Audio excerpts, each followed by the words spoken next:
السلام عليكم ورحمة الله وبركاته. الحمد لله. அல்லாஹு தாலாவினுடைய அளப்பெரும் கிருபையால் உடலிற்கும் உள்ளத்திற்கும் தேவையான பல்வேறு விதமான தகவல்களை ஆன்மீக மருத்துவம் என்ற அடிப்படையிலே நம்முடைய யூடியூப் சேனலின் வாயிலாக தெரிந்து வருகின்றோம். அல்ஹம்துலில்லாஹ். அல்லாஹு தாலா நம் மீது செய்த பேருபகாரம் என்றும் சொல்லலாம்.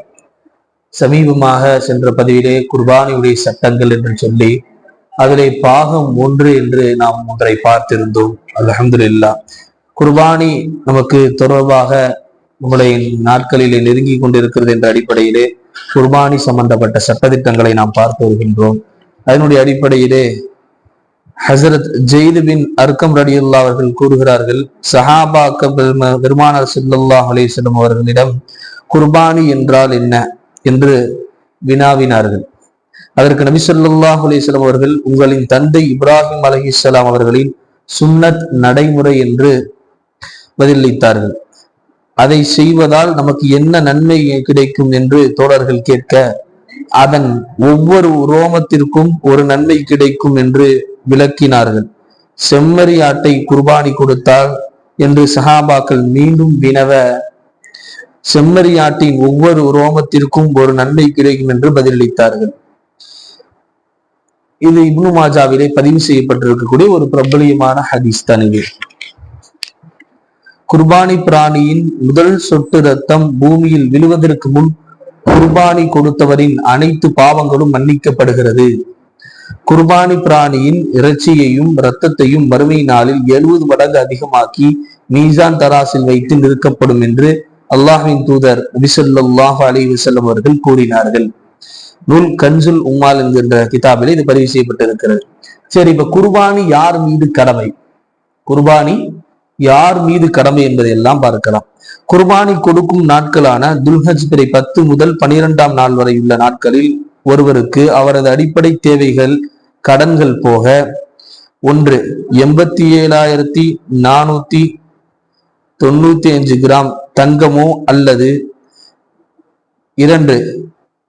6,12,465 கிராம் வெள்ளியோ அல்லது மேற்கன்றவற்றில் ஒன்றின் மதிப்புள்ள பணமோ அல்லது தங்கம் வெள்ளி பணம் மூன்றும் சேர்த்து வெள்ளியின் மதிப்பளவு இருந்தாலோ அல்லது வெள்ளியின் மதிப்பளவு வியாபார பொருட்கள் இருந்தாலோ அல்லது குடியிருக்கும் வீடல்லாத வேறு சொந்த வீடோ கட்டிடங்களோ இருந்தாலோ அல்லது பயன்படுத்தும் வாகனம் அல்லது அதிகப்படியான வாகனம் இருந்தாலோ வெள்ளியின் மதிப்பளவு காலி நிலம் மனை இருந்தாலோ வீட்டில் உள்ள அத்தியாவசிய பொருட்கள் போக வெள்ளியின் மதிப்பளவு அதிகப்படியான ஆடம்பர பொருட்கள் இருந்தாலோ மேற்கண்ட பொருட்கள் ஆண் பெண் யாரிடம் இருந்தாலும் அவர் மீது குர்பானி கடமையாகும்.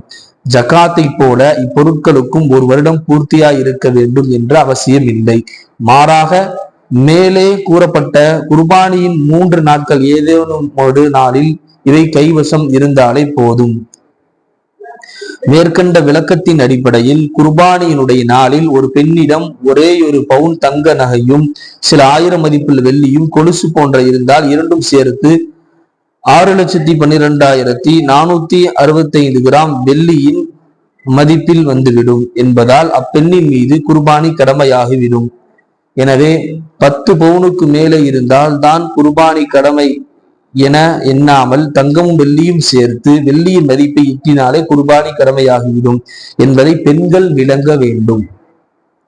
தந்தை மகன் இருவரும் சேர்ந்து வியாபாரம் செய்கின்றனர்.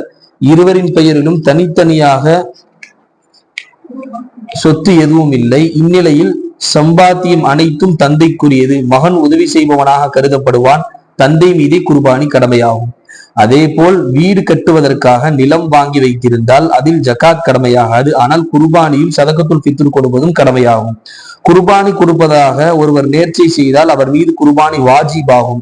இறக்கும் தருவாயில் குர்பானி கொடுக்குமாறு ஒருவர் வசியத் செய்து அதற்கான தொகை விட்டு சென்றால் அவருக்காக குர்பானி கொடுப்பது வாஜிபாகும். அதில் பிறரையும் நன்மையில் சேர்த்து கொள்ளலாம். அந்த குர்பானி இறைச்சி முழுவதையும் ஏழைகளுக்கு சதக்கா செய்து விட வேண்டும். தமக்காக எதையும் வைத்துக் கொள்ளக்கூடாது. கணவர் தன் மனைவிக்கோ பிள்ளைகளுக்காக குர்பானி கொடுப்பது கடமை அல்ல. மனைவியின் மீதும் பருவமடைந்த பிள்ளைகளின் மீதும் குர்பானி கொடுக்கும் அளவு வசதி இருந்தால் அவர்களுக்கும் தனியாக குர்பானி கொடுக்க வேண்டும். கடமையானவர் ஒவ்வொரு வருடமும் தன் குடும்பம் உறுப்பினர் சார்பாக குர்பானி கொடுத்தால் அவரது கடமை நீங்காது. மாறாக ஒவ்வொரு வருடமும் தனது கடமையான குர்பானியை நிறைவேற்றுவது அவசியமாகும். குர்பானியுடைய சட்டங்கள் சம்பந்தமாக பாகம் 1 நாம் பார்த்திருப்போம். இது 2வது பாகம். இன்ஷா அல்லாஹ் நாளைக்கு 3வது பாகம் என்று சொல்லி இது சம்பந்தப்பட்ட குர்பானி சம்பந்த சில சட்டங்களை நாம் உங்களுக்கு படித்து காட்டுவோம். இன்ஷா அல்லாஹ் இது நம்ம படிக்கக்கூடிய ஒவ்வொரு விஷயங்களுமே ஒரு முஃப்தி சாப் எழுதுனது தான். அந்த கிதாப் இந்த கிதாப்ங்கிறது இன்ஷா அல்லாஹ் இதனுடைய பாற்றினுடைய பாகத்தினுடைய இறுதி பாகத்தில் இன்ஷா அல்லாஹ் தங்களுக்கு தெரியப்படுத்தும். அஸ்ஸலாமு அலைக்கும் வரஹ்மத்துல்லாஹி வபரகாத்துஹு.